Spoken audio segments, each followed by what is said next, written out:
Bienvenue à tous, on poursuit notre étude sur le baptême dans le Saint-Esprit, l'indispensable Saint-Esprit.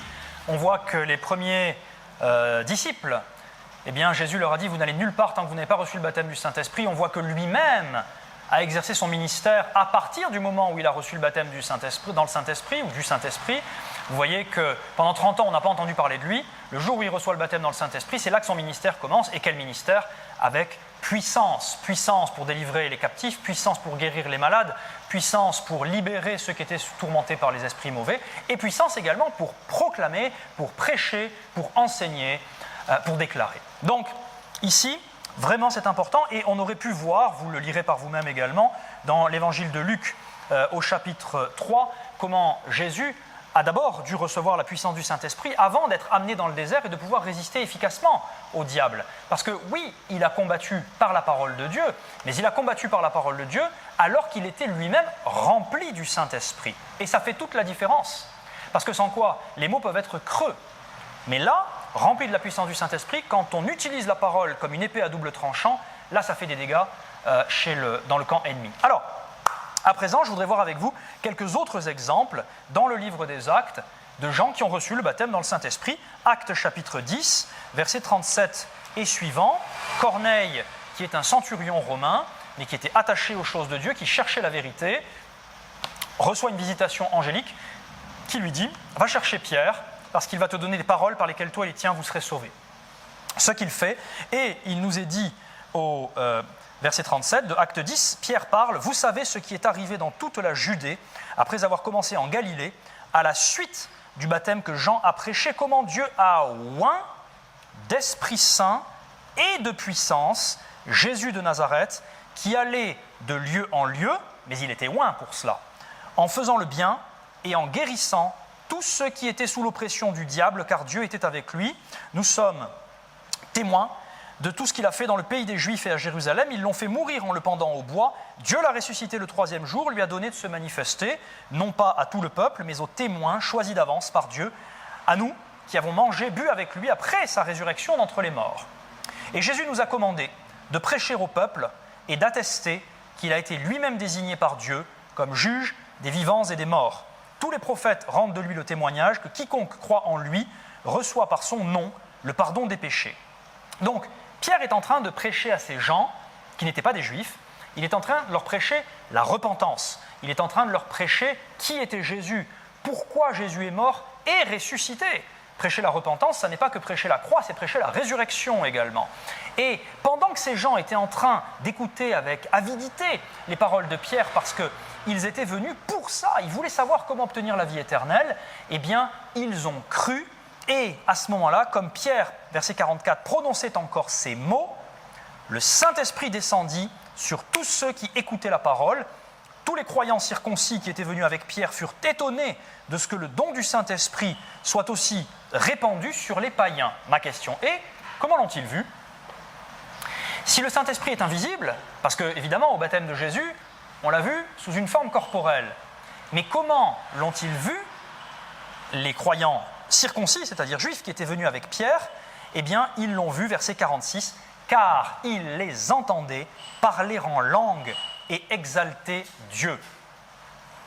Alors Pierre reprit, peut-on refuser l'eau du baptême à ceux qui ont reçu le Saint-Esprit aussi bien que nous?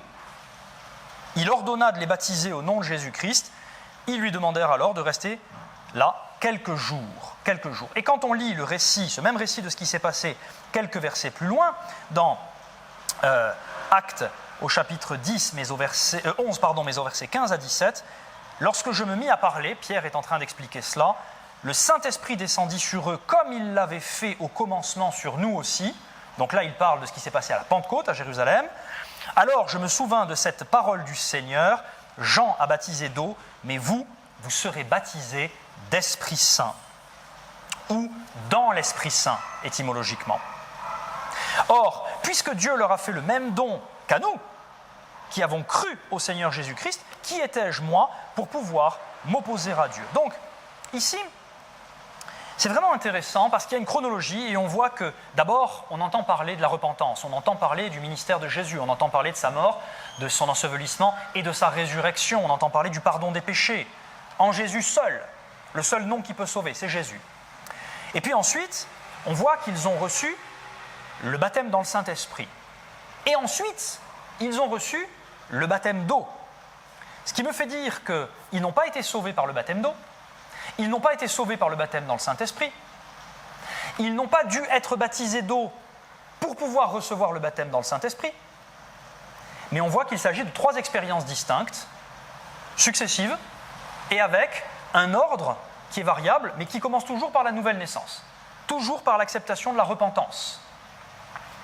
Un autre exemple se trouve dans Actes, au chapitre 19, versets 1 à 6.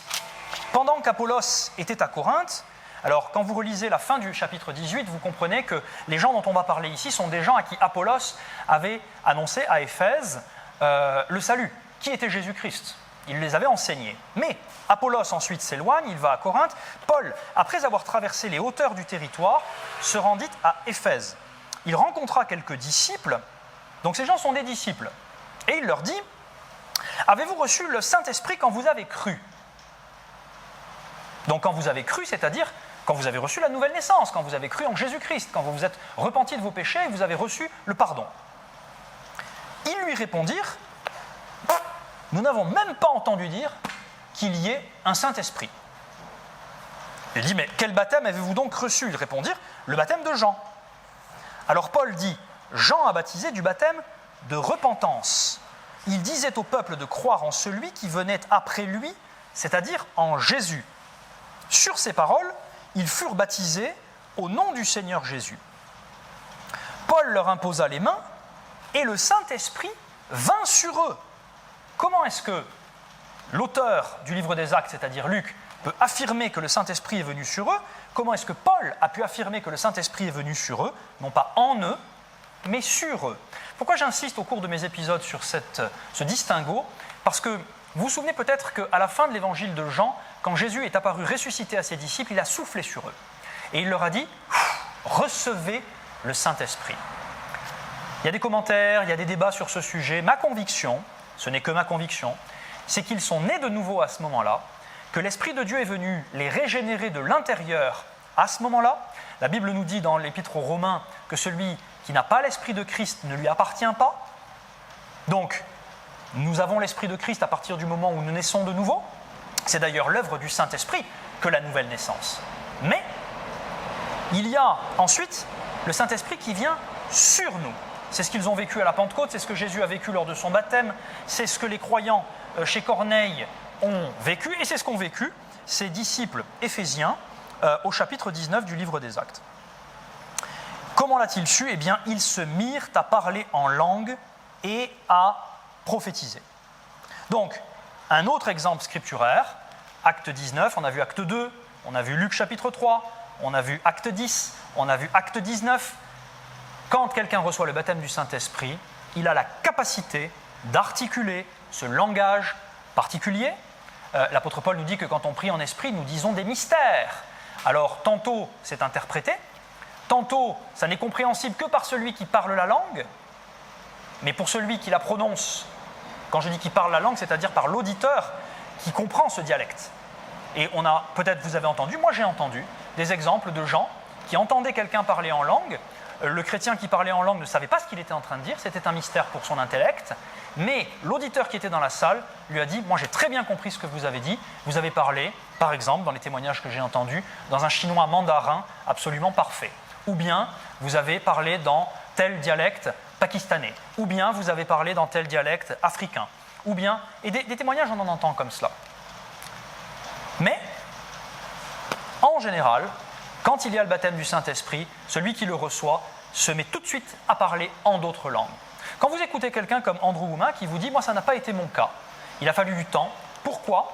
Parce que j'avais reçu le baptême du Saint-Esprit, j'ai reçu la puissance, mais j'avais été mal enseigné sur le parler en langue et j'avais peur d'articuler. Je pensais que ce n'était pas une bonne chose que d'articuler ce parler en langue. Ce n'est que lorsque j'ai pu recevoir un enseignement correct que ça s'est immédiatement déclenché en moi. » Donc, je ne dirais pas que celui qui reçoit le baptême du Saint-Esprit est possédé par le Saint-Esprit, devient une sorte de pantin ou de marionnette et que le Saint-Esprit l'oblige à parler, parce que ça n'est pas le cas. Ils devaient exprimer par la foi ce qu'ils avaient dans leur cœur d'exprimer. La bouche, c'est nous qui l'articulons. Ça n'est pas le Saint-Esprit. Il nous inspire, mais nous devons collaborer par la foi avec lui.